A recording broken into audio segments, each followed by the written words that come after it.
ஓம் குமரகுருதாச குருப்பியோ நமக.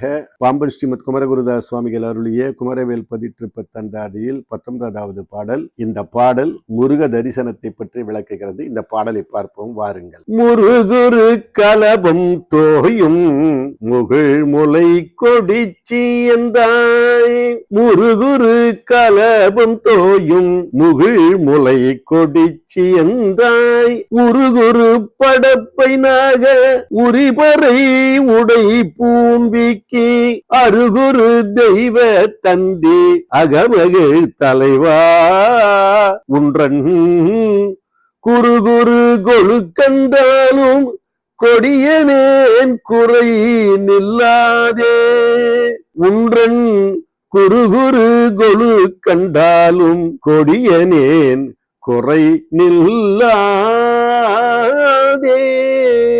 இந்த பாடலின் அரிய கருத்தை காண்போம் வாருங்கள். மனம் மிகுந்த கலவை சார்ந்து பூசிய மார்பினை உடைய என்னுடைய தாயான குறவள்ளியை விரும்பும் எந்தாய், நினைத்த போது விரித்தலையும் சுருக்குதலையும் கொண்ட படத்தை உடைய பாம்புரியை நிகர்த்த ஆடைகளும் அணிகலன்களும் அணிந்த அன்னை தெய்வானை அம்மை மகிழ திருவுள்ளம் கொண்ட தலைவனே, உனது வலப்புறம் வள்ளியம்மையும் இடப்புறம் தெய்வானையம்மையும் இருக்க நடுவே நீ இருந்து அருள் என்ற காட்சியை கண்டாலே கொடியவனான எனது குறை நில்லாதே என்று முருகப்பெருமானை நோக்கி பாம்பன் சாமிகள் வேண்டுகின்றார். ஆம், முருகப்பெருமான் வள்ளியம்மை தேவயானையம்மை சூழ காட்சி தருகின்ற கோலம் இருக்கிறதே, அந்த தரிசனம் இருக்கிறது, அது மிக புண்ணியமான தரிசனம். இதைத்தான் அருணகிரிநாத சுவாமிகள் மகபதி தருசுதை குரமினோடு இருவரும் மறுவு சரசவித மனவாலா என்று கூறுகிறார். எனவே வள்ளி தெய்வானை சமேத முருகப்பெருமானை அந்த காட்சியை